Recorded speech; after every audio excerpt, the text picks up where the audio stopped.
Okay, didn't want to share that with you. Right, before I get this started, quick embarrassing story, just to warm me up. So I'm at the gym, I'm working out with this female friend of mine, and you know those abdominal crunch machines that you go on, and you know the way you're positioned, you're kind of positioned like that, and she's standing right in front of me talking to me, and I realise that I am now eye level with her knockers. And it is the most awkward thing ever because we're talking and I'm literally eye level with them. And in order to be a gentleman, when you know you really want to look, I'm trying to keep eye contact like that, and my neck is all strained as I'm doing this and trying to move.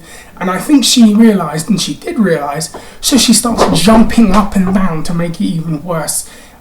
Really straining my neck, really hurting my neck, and I just couldn't believe it. So yeah. Little story for you before I get started. Now, I want to talk about Dolph Ziggler. I've talked about him enough times on my videos anyways, but there's something we're all talking about.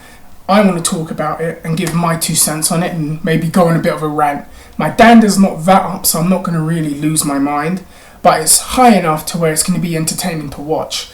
But Dolph Ziggler, main event push. Think about it for a few seconds. I'm a bit parched, I've got my water. And we'll recap in a few seconds. Give me a few seconds. Alright, hold on. Okay. So it's pretty much been agreed upon or talked about enough that Dolph Ziggler is going to get this big push this year. Apparently going to win the world title or the WWE title, depending on what they decide.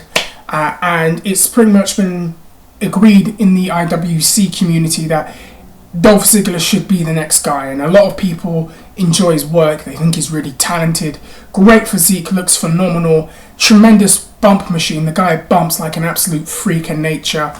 Very entertaining to watch, and of all the guys in the WWE system, or the new WWE system, meaning the Florida system, or you want to say the OVW system, Dolph Ziggler has probably been the one guy that has really stood out in a lot of ways that they've more or less had from scratch and really developed and become a great in-ring performer. And also I want to say is developing that charisma and that star presence bit by bit too. And all those things combined are what making people talk about him possibly being WWE champion, being one of the big stars to carry the company in the future and such. And I agree with that. And if you go back on one of my first videos and you have a look, when I talked about the developmental system, I talked about Dolph Ziggler way back when he was the natural Nick Njpw. This was after the Spirit Squad when he was kind of reinventing himself. And I talked about him way back in one of my old videos if you go back and have a look. Anyways, we fast forward to the last couple of years and Dolph has been gaining momentum among fans. You know, in fans, forum discussions, things like that. Everyone's talking about how good he is, how he should be placed higher. And it seems like the company have started to realise this in the last year, and they're starting to do things with him. However, their way of trying to make Dolph Ziggler this next star, in my opinion, kind of hurts him. And it's almost like he's swimming against the current or swimming against the tide. I don't know the term myself. Or going against the grain almost with the way that they're pushing him. And I'll tell you what made me realise this. I watch New Japan Pro Wrestling, and I don't talk about it enough, and I should, but I watch New Japan Pro Wrestling, and this year, in the last few years, they've really built their business, but the point is, this year, they've really been building one person in particular, a wrestler by the name of Okada, who used to wrestle in TNA, and they have been building Okada for the course of the year to be the next headline guy for their promotion, the guy that's going to be equal to Tanahashi, one of the guys that hopefully carries the company for them in the next couple of years. And they're doing a lot to kind of build him as this person. And I'm watching how they're building him. And granted, they made a mistake, I felt, putting the belt on him very early. And they realised that when the fans didn't really buy into it. But they kind of stopped, realised, changed things around, and then continued to rebuild him. If this was WWE, look what they did to Jack Swagger. They didn't do anything with him, put the belt on him, it didn't catch on, and then he just treaded water to the point where he's a comedy performer and they've got to repackage him now. They shouldn't have to do that unless it's necessary, but they've done that to themselves and to the performer. Whereas New Japan, they formulated a plot and a strategy and a formula, and Okada now, I would say now, at the stage where we're at right now, fans are more prepared and ready to see that guy headline for that promotion. They're starting to view him as an equal to Tanahashi, and they've had him win this contract where he gets a title match, and I believe it's at the end of this year. And the thing is, because of how New Japan has structured their promotion, where wins and losses matter, where development, there's a clear path of development, where if you win a number one contender spot, you're treated like a star, all of those things combined, that Okada winning that, and now Okada headlining the January show, I believe it will be, the New Year's show.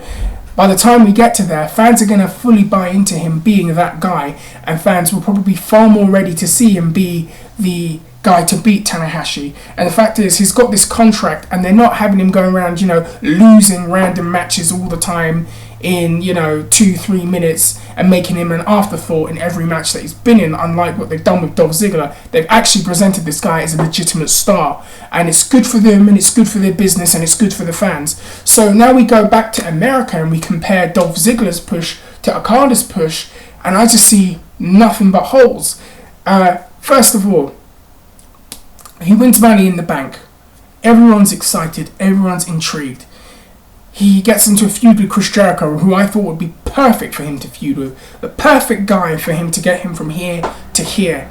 Now, if you're going to build this guy now as a legitimate threat to the John Cena's and the CM Punks and the Sheamuses, well, not really the Sheamuses, but the two main guys, the Cena and the CM Punks and the Ortons, you're going to have to start doing things with him where people get intrigued and where people are like, wow, I think he could really beat this guy. I think he could really take out John Cena.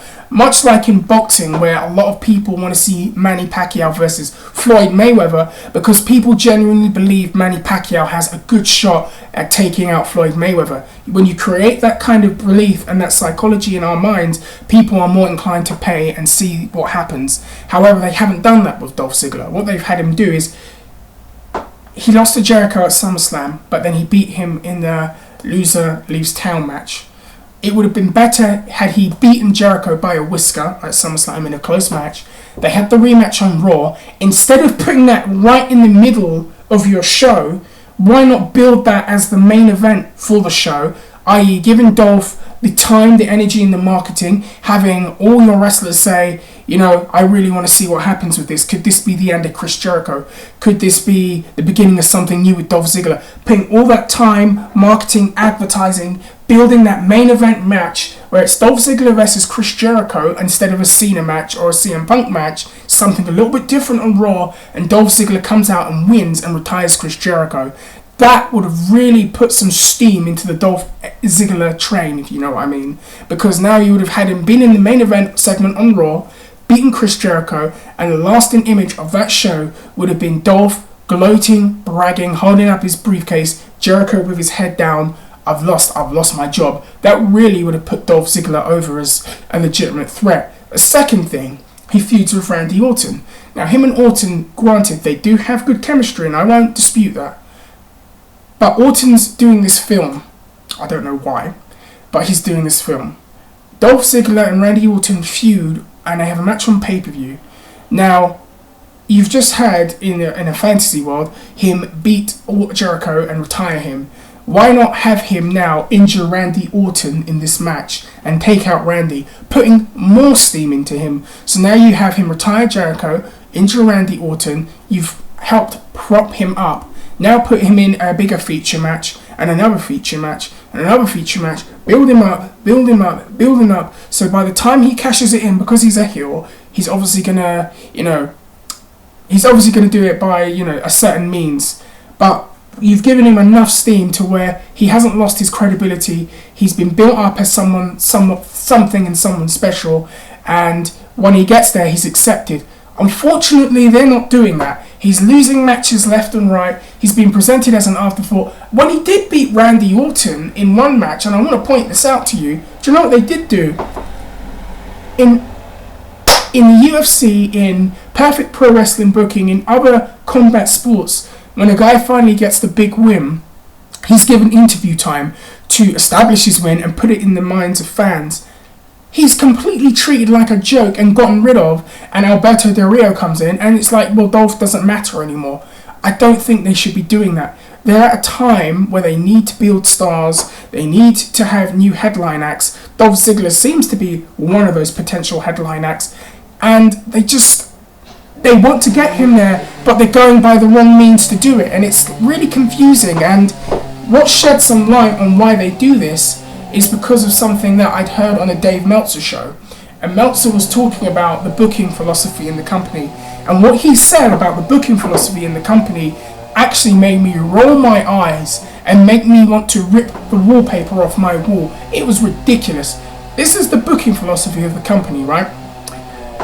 A guy can lose match after match after match after match after match after match after match after match. He can win Money in the Bank and win the title, and that cures everything. That right there is mind-boggling. It makes me think. It makes me think the creative team need to be drug tested. It's ridiculous. Who thinks that? Think about this. Every combat sport, right?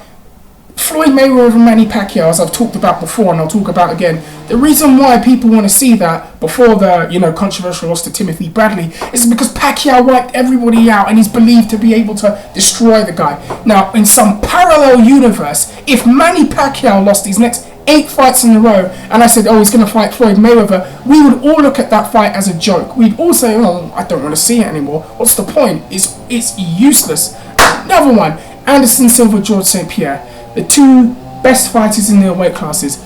That fight is special because they both dominated their weight classes, and one goes to face the other, and now you have this super clash of champions.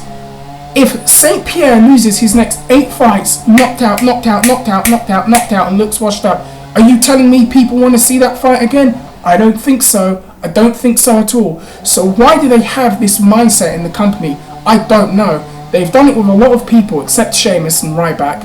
And it's interesting because when they've done it with Sheamus and Ryback, they've actually gotten over a little bit more than other people. So you'd think that they would take this mindset in there. But they don't. They don't do it. It's just absolutely baffling. And I almost thank God that this mindset wasn't existing in the late 90s when there was WCW breathing down the neck and ECW coming up at that time, or really developing at that time, and they needed new stars. Because could you imagine that? Could you imagine Steve Austin winning King of the Ring, cutting that great speech, and then losing for the next 8 months? You're really going to build a fucking star doing that. Anyways, I'm going to stop getting a bit too worked up, a bit too pumped up, the adrenaline's going. Write some comments, let me know what you think. Please check out Njpw if you're intrigued by that. I'm sure Great Liger, my friend, will love that reference. And write some comments. Let me know what you think. I'm going to be back again pretty soon. Make this a bit more regular. And thank you for bearing with me. Take care. Blimey.